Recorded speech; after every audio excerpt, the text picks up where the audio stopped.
जो खुदावंद यीशु मसीह ने हमारे और आपके नज़ारे के लिए अपने आप को कुर्बान किया, उसे सेलिब्रेट कर रहे हैं, उसे याद कर रहे हैं खुदावंद यीशु मसीह के उस आखिरी समय। और खुदावंद यीशु मसीह ने अपनी ज़ुबान मुबारक से 7 कलमों को बोला, 7 वाणियों को बोला, जिसमें कि हम पहली 2 वाणियाँ सुन चुके हैं और अब हम इस तीसरे वाणी की तरफ जा रहे हैं। और मेरे साथ निकालेंगे यूहन्ना की इंजील 19 और उसका 25 से लेकर 27 आयत। मैं आपके सामने पढ़ रही हूँ। अतः सैनिकों ने ऐसा ही किया। यीशु के क्रूस के पास उसकी माता और उसकी माता की बहन क्लोपास की पत्नी मरियम और मरियम मगदलीनी खड़ी थी।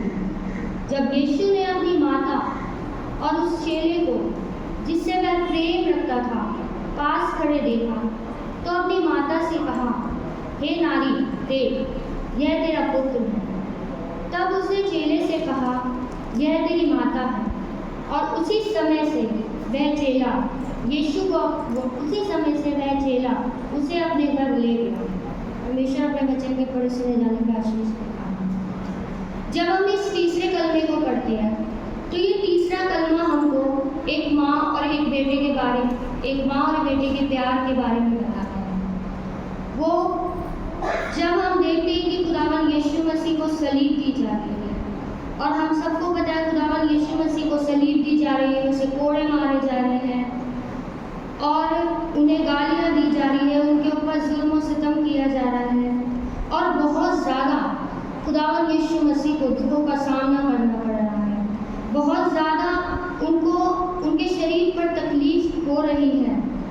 और जब हम देखते हैं कि एक खुदावंद यीशु मसीह के इस समय पे खुदावंद यीशु मसीह के पीछे एक बहुत बड़ी भीड़ चल रही है, और वो भीड़ खुदावंद यीशु मसीह को पहले जब हम पिछले संडे जब हमने देखा था तो वो खुदावंद यीशु मसीह का एक राजा के रूप में स्वागत कर रही थी, लेकिन आज वो भीड़ खुदावंद यीशु मसीह को एक तमाशे के रूप में देख रही है, उनका मजाक उड़ा रही है और आपस में लोग बातें कर रहे हैं, ये तो वही मसीहा है जो चमत्कार करता था, जो प्रचार करता था, जिसके कहने से आंधी और तूफान थम जाती थी, जिसके कहने से मुर्दा हड्डियों में जान आ जाती थी, जिसके कहने से कोड़ियों के कोड़ ठीक हो जाते थे।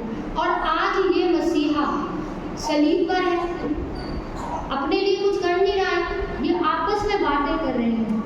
जब हम आगे पढ़ते हैं तो सलीब के पास खुदावंद यीशु मसीह की माँ मुकद्दस मरियम भी खड़ी है, और मुकद्दस यूहन्ना रसूल का भी यहाँ पर हम जिक्र देखते हैं, और बहुत सारी स्त्रियाँ भी मुकद्दस मरियम के साथ खड़ी हैं। जब आप देखते हैं कि एक माँ के सामने उसके जवान बेटे को मारा जा रहा है, तो एक माँ के लिए बहुत ही दुख और बहुत ही तकलीफ वाला पल है जब उसके सामने उसके जवान बेटे को मारा जा रहा है और उसके सामने कोड़े मारे जा रहे हैं, सलीब पर उसे लटका दिया गया है, बेआबरू उसे कर दिया गया है। और बहुत ही मुकद्दस मरियम इस समय पे बहुत ज़्यादा दुख के आलम में, उनके दुख को कोई नहीं देख पा रहा है। और मुझे ऐसा लगता है जब मुकद्दस मरियम वहाँ खड़ी थी तो वो सोचती होगी कि जब खुदावंद यीशु मसीह का सुसमाचार फरिश्ता उनके पास लेकर के आया था, जिब्राइल फरिश्ता उनके पास खुदा की तरफ से खुदावंद यीशु मसीह की पैदाइश का सुसमाचार लेकर के आया था, तो फरिश्ते ने उनसे कहा था, धन्य है तुम स्त्रियों में। मुकद्दस मरियम को फरिश्ते ने मुबारक कहा था, धन्य कहा था। और जब हम देखते हैं तो खुदावंद यीशु मसीह का जन्म होता है तो ना सिर्फ उनको दंडवत करने के लिए 3 मजूसी, बल्कि मुझे लगता है ये एक बहुत बड़ा चमत्कार था, तो आसपास के लोग भी उनको दंडवत करने के लिए आए होंगे, खुदावंद यीशु मसीह की पैदाइश को देखने के लिए आए होंगे। और जब हम देखते हैं कि मुकद्दस मरियम अपनी गोद में नन्हे से यीशु मसीह को लेकर के बैठी होगी, तो वो सोचती होगी मैं औरतों में कितनी धन्य हूँ, कितनी मुबारक हूँ कि खुदावंद खुदा ने मुझे चुना है अपने बेटे की पैदाइश के लिए। वो अपने आप को बहुत मुबारक समझ रही थी, लेकिन जब आज वो खुदावंद यीशु मसीह की उस सलीबी मौत को देख रही है, जब सामने उसके बेटे को मारा जा रहा है, कोड़े मारे जा रहे हैं, उसकी दाढ़ी को नोचा जा रहा है, कपड़े उसके उतार दिए गए हैं और बहुत ही तड़पा कर खुदावंद यीशु मसीह को सलीबी मौत दी जा रही है। वो ये सब देख रही है तो वो कह रही है, शायद वो कहती होगी कि मैं तो औरतों में इतनी मुबारक थी और आज मुझे ये सब क्या देखना पड़ रहा है, मुझे अपने सामने अपने बेटे को सलीब पर चढ़ते हुए देखना पड़ रहा है। वो सोचती होगी कि मेरा बेटा मसीह यीशु दुनिया में प्रचार करते थे, अपनी खिदमत करते थे, चमत्कार करते थे, है ना, जिसके कहने से जिंदा उठ जाते थे, है ना, जिसके कहने से कोड़ियों के कोड़ ठीक हो जाते थे, और आज वो बेबस सिर्फ सलीब पर खड़ा है और अपने लिए कुछ कर भी नहीं रहा। आज वो बहुत कुछ सोच रही है और आज उसको एक और चीज याद आ रही है। जब हम बाइबल को पढ़ते हैं लूका की इंजील 2 और उसकी 35वीं आयत में, यहाँ पर पहली दफा जब खुदा को, जब वो 12 साल के थे, खुदावंद यीशु मसीह पहली दफा उनके माता पिता खुदा के घर में खुदावंद यीशु मसीह को लेकर के गए थे, तो वहाँ पर बुजुर्ग शमौन खुदावंद यीशु मसीह को देखकर एक भविष्यवाणी करते हैं। यहाँ पर वो एक भविष्यवाणी करते हैं और वो कहते हैं कि वरन तेरा प्राण भी तलवार से बार छिद जाएगा। इसे हम लूका की इंजील 2 और उसकी 35वीं आयत में देख सकते हैं। तो बुजुर्ग शमौन खुदावंद यीशु मसीह को देख करके उनके लिए एक भविष्यवाणी कर रहे हैं कि तेरी जान भी तलवार से छीनी जाएगी।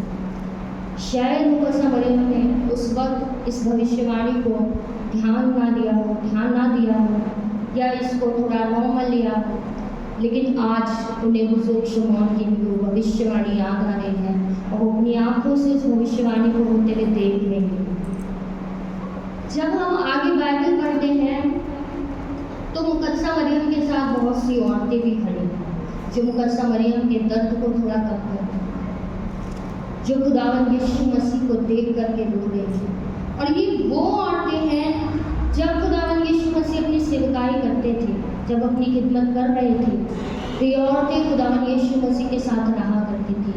जहाँ जहाँ खुदावंद यीशु मसीह अपना विचार सुनाने जाते थे, जहाँ जहाँ वो सेवकाई करते थे, चमत्कार करते थे, ये औरतें उनके साथ हुआ करती थी।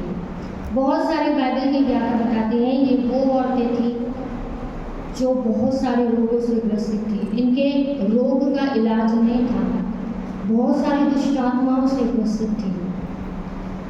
लेकिन जब ये खुदावंद यीशु मसीह से मिली थी तो खुदावंद ने इनको चंगा किया था, इनको दुष्ट आत्माओं से आज़ाद किया था। और ये औरतें खुदावंद यीशु मसीह के साथ उनकी मिनिस्ट्री में शामिल हो गई थी।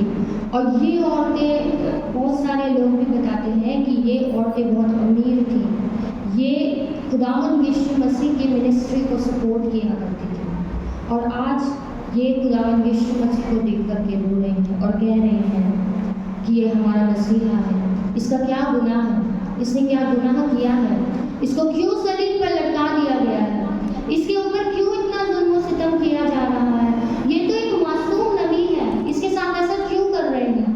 आपस में वो बातें कर रही हैं। अगर हम बाइबल को आगे पढ़ें तो लिखा है कि मुकद्दस यूहन्ना रसूल भी वहाँ पर खड़े हैं। तो मेरा सवाल ये है कि जब क्या खुदावंद यीशु मसीह के पास एक ही चेला था, खुदावंद यीशु मसीह के और चेले कहाँ गए, वो यहाँ पर इस वक्त खुदावंद यीशु मसीह के साथ क्यों नहीं खड़े हैं। जब हम आगे बाइबल पढ़ते हैं तो बाइबल बताती है कि ये दूर खड़े होकर के खुदावंद यीशु मसीह की सलीबी मौत को देख रहे हैं। ये चेले खुदावंद यीशु मसीह को छोड़ करके भाग गए हैं। सिर्फ एक ही चेला है मुकद्दस यूहन्ना रसूल, बाकी चेले छोड़कर भाग गए हैं। और जब हम बाइबल को पढ़ते हैं तो ऐसा लगता है कि शायद चेले बहुत कमज़ोर हैं, या हम ऐसा कह सकते हैं कि वो डरपोक हैं। वो खुदावंद यीशु मसीह को छोड़कर भाग गए हैं।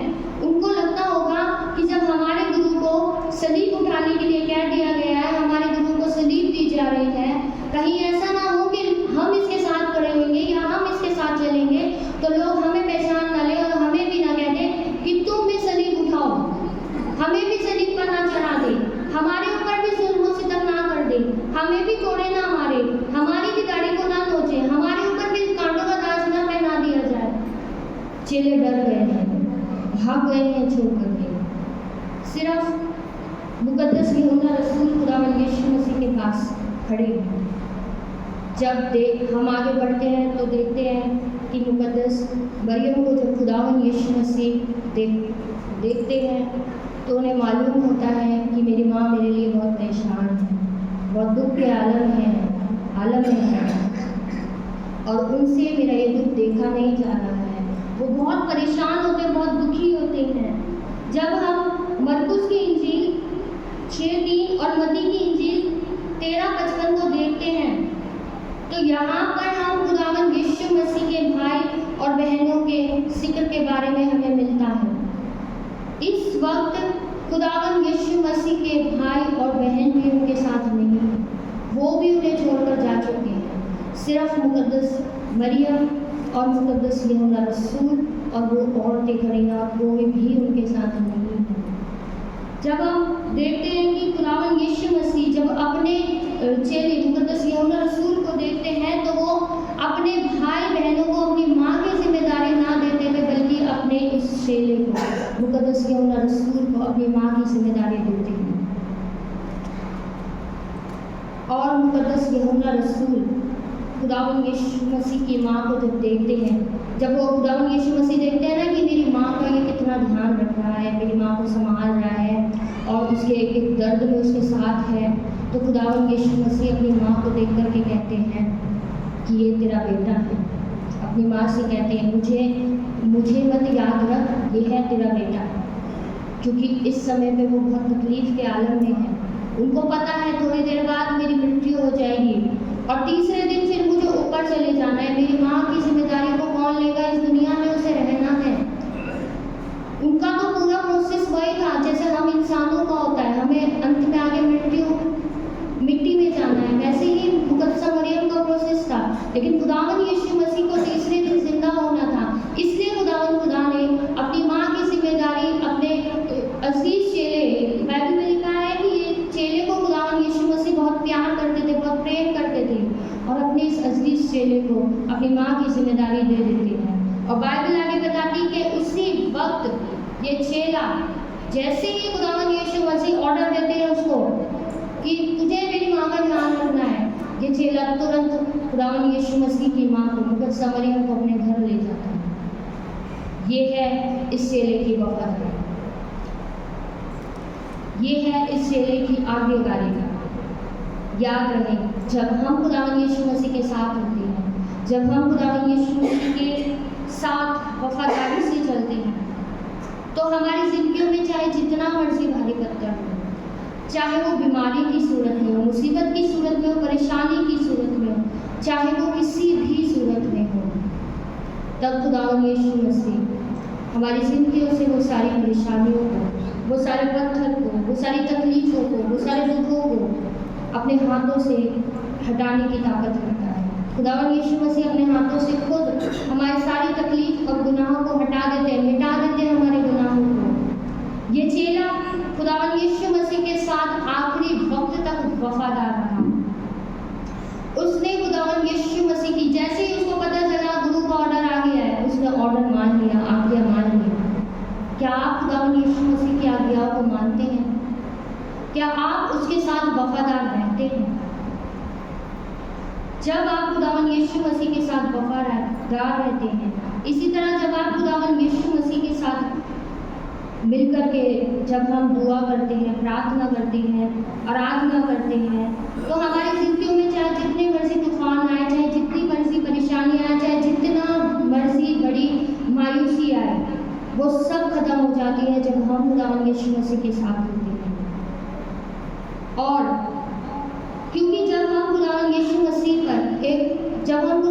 मसीह पर ईमान लाते हैं ना, तो बाइबल में लिखा है कि तू ईमान ला तो तू और तेरा घराना उद्धार पाएगा। जब हम खुदावंद यीशु मसीह के ऊपर सिर्फ एक जना ईमान लाता है ना, घर का एक जना विश्वास लाता है खुदावंद पर, तो उसका पूरा घराना उद्धार पाएगा और हम खुदावंद यीशु मसीह के स्वर्ग के राज्य के वारिस हो जाते हैं। खुदावंद यीशु मसीह हमें अपने स्वर्ग के राज्य का वारिस बना देता है। हम खुदा के बेटे और बेटियां बन जाते हैं जब हम खुदावंद यीशु मसीह के साथ वफादार रहते हैं, उसकी आज्ञाओं का पालन करते हैं।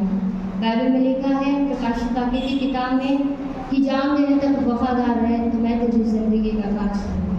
जब आप खुदावंद यीशु मसीह के साथ वफादार रहते हैं तो आप ये वाली ज़िंदगी नहीं, अबदी ज़िंदगी पाते हैं जो आसमान पर है, जो हमारे लिए खुदावंद ने बनाई है, जहाँ पर हमारा घर है। असलियत ज़िंदगी हमारी वही है। हमें खुदावंद यीशु मसीह के साथ वफादार रहना है और उसके अनुग्रह में और उसकी दया में चलना है। God bless you.